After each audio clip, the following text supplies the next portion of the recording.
Good morning, my lovelies, and welcome to a very wet and blustery Friday morning. I hope you're all very well. Right, apologies for the voice, lovelies. However, thank you for everyone who sent wishes, well wishes. I am feeling a lot better than I did at the beginning of the week. Although it's now sat on my chest, and I do sound like I should be working on a dodgy website. However, I'm not cold and achy anymore. My face has stopped hurting, and at least I'm not bunged up and with a drippy nose. So there's blessings there somewhere, lovelies. But thank you for everyone who sent well wishes. So lovelies, today is an absolutely beautiful day. It's windy.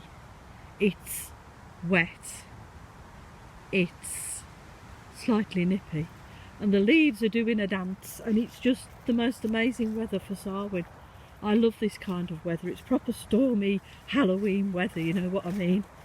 So with that in mind, lovelies, I thought, while I'm being dragged round the field here by Miss Lou on a fox trail, that we would do some superstitions and myths that have been surrounded with Halloween for eons.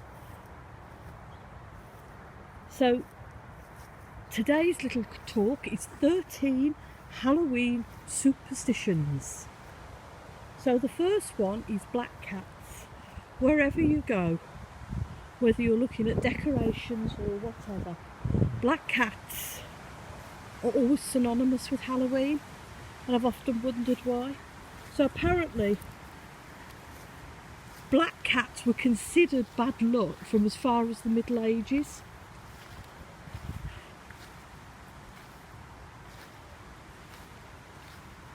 When witch hunts were common amongst lone women, elderly women, they were considered to be witches. And if they had a cat living with them, even worse a black one, they were considered a witch's familiar. And they believed that the black cat was gifted to that witch by the devil himself. So that's why cats, black cats in particular, are considered to be bad luck if they cross your path. But please remember, lovelies, not all religions and cultures believe black cats are evil. Number 2, jack-o'-lanterns. We all know the story about poor Jack, who tricked the devil and lost his soul, couldn't get into the gates of heaven, and the devil wouldn't let him into hell. So he was resigned to walk in purgatory forever and a day, carrying a carved out turnip to use as a lamp, which was lit by a coal ember given to him by the devil, because apparently the devil felt sorry for him. So remember, lovelies, don't trick the devil, because he'll trick you back. The next one is bats. Now, you might be lucky to see bats this time of year, because they will start to go into hibernation. It's too cold for them of a night. However, on the odd occasion, you may see one. So bats are also known as witches' familiars. One myth was that if a bat flew 3 times round your home, i.e. inside your home, someone you knew or was close to you would die. If a bat actually managed to get into your house, because they're pesky little creatures, apparently a ghost let it in. So not only did the ghost let the bat into your home, but it also tried to fly 3 times around your living room looking for an escape route, and now everybody thinks they're going to die. Strange, isn't it? Bear with, lovelies, while I turn my page. There we go. Right. Mischief Night. Now, this I didn't know. Some see Halloween as a time for playing tricks, bit of mischief, bit of knock-door run. If they didn't get what they want off the homeowner, then they would egg the doors. Apparently it is a pagan tradition that's rolled in with Samhain, where they would have excuse me, they would have bonfires, they would have games, they would have merriment, but they'd also play pranks on one another. So it's not a new thing. The local children in your area are not being pains in the bums. Apparently it's a pagan thing. Candy apples. Now, I love me a toffee apple. I do. It's the one thing I really do look forward to on Halloween and bonfire night is a toffee apple. And if you can buy it, if you can make them yourself, even better. Now, apparently, this is a bit of a fusion, because while the pagans celebrated their Samhain traditions, it also coincided with a Roman tradition where they celebrated a goddess called Panamona, and she was the goddess of fruit trees. Hence, apples became a symbol of harvest and Halloween. So they became a symbol of harvest with the Romans. No, don't pull me. And Halloween with the pagans. I didn't know that. Apple bobbing. Now, I've not done apple bobbing for years. We used to do it as kids. I've not apple bobbed for years.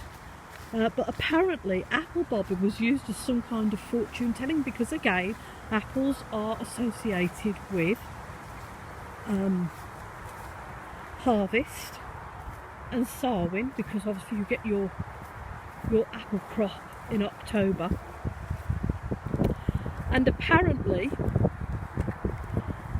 the way they told the fortunes was, if somebody managed to get an apple out of a barrel of water without their hands, then they would be the first to marry, apparently. But also, I don't know if you knew, but if you cut an apple round the middle, you get the pentacle. Come on, Lulu. You get the pentacle in the middle of the apple, and that's another way of telling fortunes. Come on, Lulu, this way. Come on, Lulu. What are you doing, silly girl? And our next one is candy corn. Now, this isn't a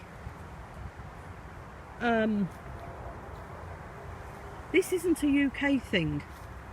This is very much an American thing. Candy corn is an acquired sweet. It's something you only ever see in the shops in Halloween in the States. Apparently it was invented during the 1800s, and then when Samhain celebrations took off at the beginning of the century, it became quite a staple thing. So it's not so much a UK based thing, it's very much an American based thing. But you know, we thought we'd throw it in there because I didn't know that.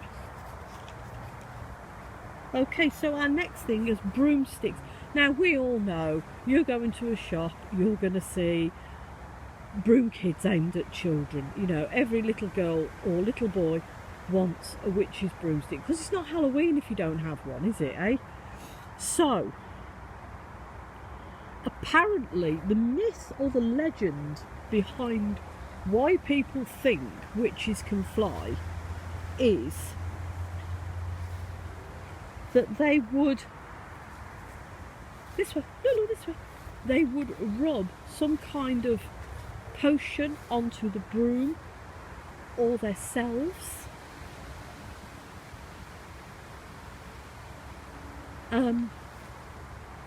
and apparently it was some kind of a hallucinogenic, and it would trick them into thinking that they could fly.